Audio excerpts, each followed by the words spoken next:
নমস্কার, আমি অয়ন। এ কি কাণ্ড!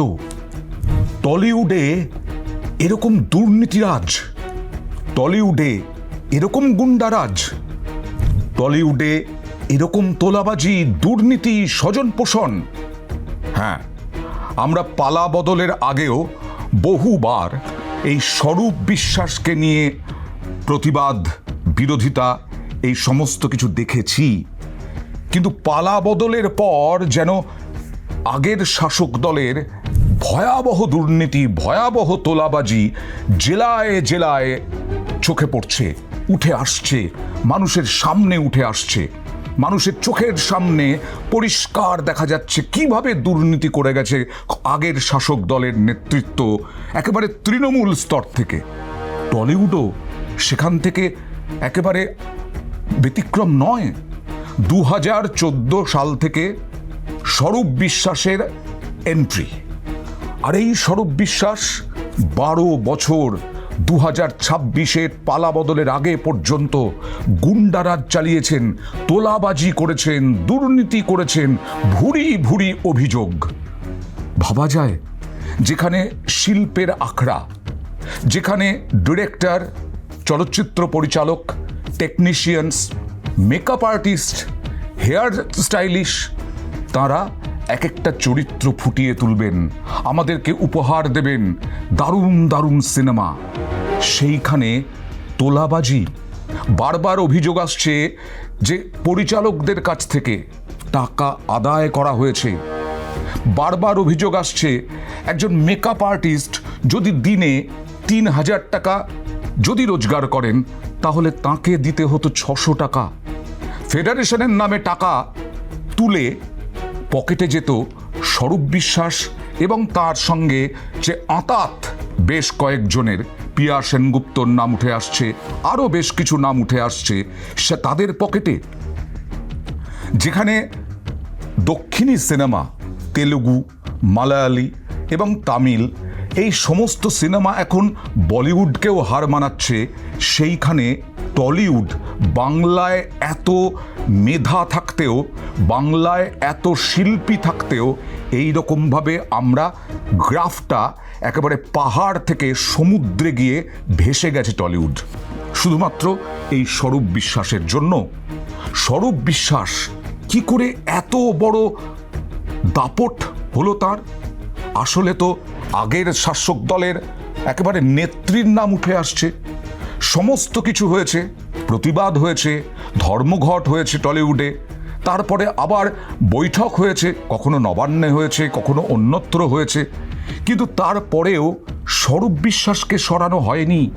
তারপরেও অরূপ বিশ্বাসকে, তার ভাইকে নিয়ে সাবধান করা হয়নি।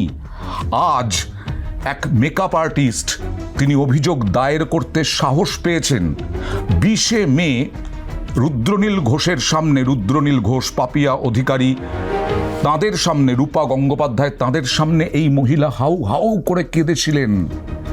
তাকে বেড পার্টনার হতে বলা হতো, তাকে তার বয়স হয়ে গেছে বলে তাকে দিয়ে আর কাজ হবে না, এবার মেয়ে সাপ্লাই দিন, এই রকমই অভিযোগ উঠে এসেছে।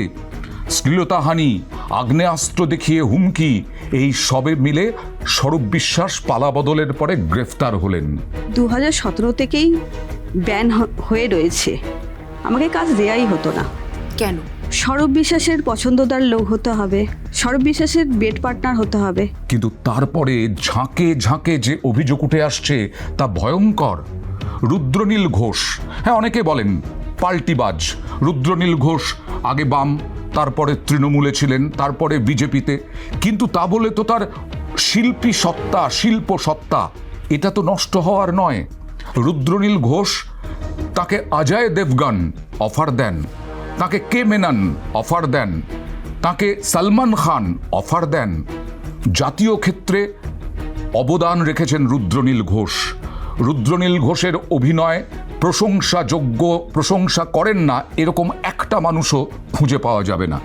2021-এর পর রুদ্রনীল ঘোষ অভিযোগ তুলেছিলেন, প্রতিবাদ জানিয়েছিলেন দুর্নীতি, স্বজন পোষণ, তোলাবাজি নিয়ে। সেই রুদ্রনীল ঘোষকে আমরা জানি, এর আগেও রুদ্রনীল ঘোষ বলেছেন, কিন্তু এই স্বরূপ বিশ্বাসদের জন্য 1800 বেশি দিন, 365 দিন যদি 5 বছর হয়, তাহলে 1800 বেশি দিন মধ্যে 72 দিন মাত্র কাজ পেয়েছেন রুদ্রনীল ঘোষ। বাড়ি বেচে দিয়েছেন, গাড়ি বেচে দিয়েছেন, তার সঙ্গে সঙ্গে তার মুম্বাইয়ে যে অফার ছিল সেই অফার ত্যাগ করে তিনি এখানে দেওয়ালে পিঠ থেকে গেছে, সেই অবস্থাতেও লড়াই করেছেন রুদ্রনীল ঘোষ। যদি পাল্টানো যায়, আগে বছরে 100টা সিনেমা তৈরি হতো, এই অরূপ বিশ্বাস স্বরূপ বিশ্বাসদের অত্যাচারে সেই সিনেমা এখন বছরে 30-35টা মানে 70% কাজ অফ হয়েছে। তাদের কথা শুনে চললে কাজ পাওয়া যাবে, নাহলে কেউ কাজ করতে পারবেন না। অন্যায় করেছেন, অভিযোগ জমা দিয়েছেন, একজন টেকনিশিয়ান ভদ্রমহিলা, তার ভিত্তিতে গ্রেপ্তার এবং তোলাবাজির অভিযোগ। আরো কত অভিযোগ আসতে থাকে দেখুন। কেঁচো খুঁড়তে এখানে কেউটে আর বেরোবে না, সরাসরি পাইথন। এরকমই আরো একজন জিতু কামাল, তিনি আপনাদের সিরিয়ালের জনপ্রিয় মুখ। সিনেমা, বিশেষ করে অপরাজিত, এই অপরাজিত সিনেমা অনিক দত্তর পরিচালনায় সত্যজিৎ রায়ের ভূমিকা পালন করেছিলেন এই জিতু কামাল। তার এই ছবি চলতে দেওয়া হয়নি, কারণ জিতু কামাল 2012 পর থেকে একেবারে প্রতিবাদে সোচ্চার হয়েছিলেন। কিন্তু জিতু কামাল গর্জে ছিলেন 2026 অবধি, কিন্তু তাকেও সেরকমভাবে কাজ করতে দেওয়া হয়নি। এই ভুরি অভিযোগ উঠে আসছে স্বরূপ বিশ্বাস গ্রেফতার হওয়ার পরে। ভাবা যায়, তোলাবাজি, কাটমানি সিরিয়ালগুলোতে, বেসরকারি চ্যানেলের সিরিয়ালগুলোতে স্ক্রিপ্ট বদলে দেওয়া হতো। একেবারে টপ থেকে আরম্ভ করে স্বরূপ বিশ্বাস, অরূপ বিশ্বাস, এরকমটাই অভিযোগ উঠে আসছে যে সিরিয়ালে স্ক্রিপ্ট বদলাতে বাধ্য হতেন ওইখানকার ওই বেসরকারি চ্যানেলের, বিভিন্ন বাংলা বেসরকারি চ্যানেলের মাথারা স্ক্রিপ্ট বদলাতে বাধ্য হতেন, তাদের কথা শুনতে হতো।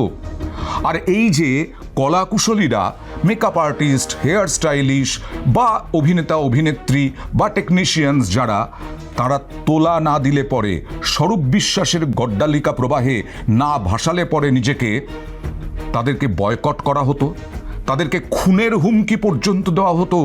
এই রকম অভিযোগ উঠে আসছে। কটা লোক সাহস করে প্রতিবাদ করতে পারবেন?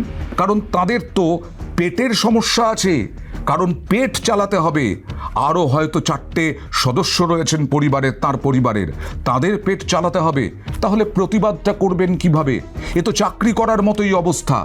চাকরি করতে গেলেও অনেক কিছু সহ্য করে তারপরে মাথা নত করে কাজ করতে হয়। আর এখানেও তাই। যে টলিউডের কাছে আমরা আশা করি বিরাট শিল্পকর্মের, মেধা নিয়ে শিল্পকর্মের, সেই মেধাদের সুযোগই দেওয়া হতো না। কারণ মেধাবীরা অনেকেই কম্প্রোমাইজে যেতে চাইতেন না। কিন্তু যারা কম্প্রোমাইজে যেতে পারতেন, তাদের পক্ষেও ভালো কাজ করা সম্ভব ছিল না, কারণ বড় অঙ্কের টাকা চাওয়া হতো। এরকমটাই অভিযোগ উঠে আসছে। আর সেই বড় অঙ্কের টাকার মধ্যে আপনি যদি বড় অঙ্কের টাকা ওখানেই দিয়ে দেন, ফেডারেশনের নাম করে বিভিন্ন রাঘব বোয়ালদের, তাহলে সিনেমায় খরচ করবেন কত? এমনকি শুধু সিনেমা তৈরি নয়, শুধু সিরিয়ালে নয়, এমনকি ডিস্ট্রিবিউশন, সেই ডিস্ট্রিবিউশনেও ডিস্ট্রিবিউটার যারা, তাদেরকেও ধমকে চমকে রাখা হতো। মানে ডিস্ট্রিবিউটার মানে গোটা রাজ্যে যে সমস্ত থিয়েটার আছে, যে সমস্ত সিনেমা হল আছে, সেই কটা সিনেমা হলে কোন সিনেমা ঠাঁই পাবে সমস্ত ঠিক করতেন এই স্বরূপ বিশ্বাস। ভাবা যায়, এক ডিস্ট্রিবিউটার আমার সঙ্গে কথা বলতে গিয়ে বলছেন, দাদা ব্যবসা করে খাই তো। হ্যাঁ, ব্যবসা করে খাই, তাতে কি? কারণ তার ব্যবসা বন্ধ করে দেবেন। তার নিজের সিনেমা হল, সেই নিজের সিনেমা হলে পর্যন্ত তার তৈরি সিনেমা, ডিস্ট্রিবিউটারের তৈরি সিনেমা তিনি চালাতে পারেননি। এই রকম অভিযোগ উঠে আসছে।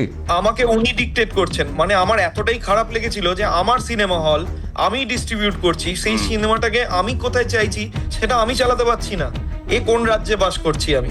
মানে যতক্ষণ পর্যন্ত পালাবদল হয়নি, যতক্ষণ পর্যন্ত আগের শাসক দল পরাজিত হয়নি, ততদিন পর্যন্ত বিষ শ্বাস ভয়ঙ্করভাবে টলিউডে শুধু নয় গোটা পশ্চিমবঙ্গে, কিন্তু পালা বদলের পর সেই পেঁয়াজের মোড়কের মতো এক এক করে মোড়ক যখন খোলা হচ্ছে, এক একজন যখন অ্যারেস্ট হচ্ছেন, গ্রেফতার হচ্ছেন, তখন দেখা যাচ্ছে একেবারে তৃণমূল পঞ্চায়েত সদস্য থেকে পুরপ্রধান, উপপ্রধান, পঞ্চায়েত প্রধান, বিধায়ক কি ভয়ঙ্কর দুর্নীতি করে এসেছেন, কত কোটি কোটি টাকার মালিক হয়েছেন।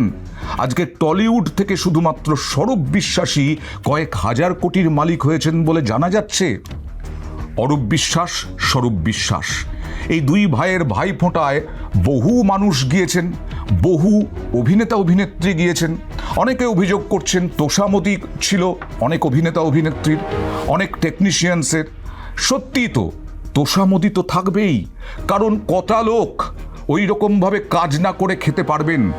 আজকে এই যে মেকআপ আর্টিস্ট, তাকে বলা হয়েছিল, মহিলা মেকআপ আর্টিস্টকে, যে বেড পার্টনার হতে বা অন্যদেরকেও বলা হয় বেড পার্টনার হতে, না হলে কাজ হবে না, এরকমটা অভিযোগ করছেন। বিস্ফোরক অভিযোগ করছেন যে তাকে কাজ দেওয়া হয়নি, পেটের জ্বালায় তিনি অন্য কাজ করেছেন, কিন্তু টলিউডে কিছুতেই কাজ পাননি। আজকে সত্যি যারা প্রতিবাদ করবেন তাদের পেট চলবে কিভাবে? তাদের এই স্বরূপ বিশ্বাসের পায়ে মাথা নত করে কাজ করতে হবে, তাদের চলতে হবে তার কথা মতো। আজকে যারা প্রতিবাদ করার চেষ্টা করেছেন তারা কাজ পাননি। অনির্বাণ ভট্টাচার্য, তিনি বয়কটের কালচারে মধ্যে পড়ে গিয়েছিলেন, আরও অনেকেই বয়কট কালচারের মধ্যে। দেব প্রতিবাদ জানিয়েছিলেন, স্বরূপ বিশ্বাসের সঙ্গে তার বনিবনা হতো না, কিন্তু দেব যেহেতু এমপি, তৃণমূলেরই এমপি, সেই কারণে স্বরূপ বিশ্বাস দেবকে খুব একটা চটাতে পারতেন না। দেবের সঙ্গে দূরত্ব ছিল স্বরূপ বিশ্বাসের। প্রসেনজিৎ চট্টোপাধ্যায় প্রেস কনফারেন্স করছেন, স্বরূপ বিশ্বাস দাঁড়িয়ে আছেন পেছনে। দেব যখন এন্ট্রি নিলেন তখন স্বরূপ বিশ্বাস সুরসুর করে চলে গেলেন।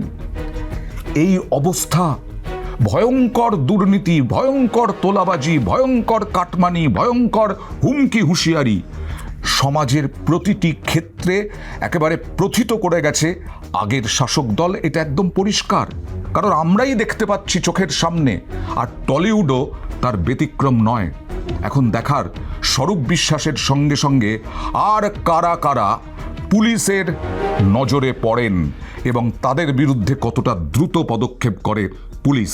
আর অবশ্যই টলিউডে চৌঠা মের পরে আমরা দেখেছি হাউ হাউ করে কাঁদছেন প্রচুর টেকনিশিয়ানস।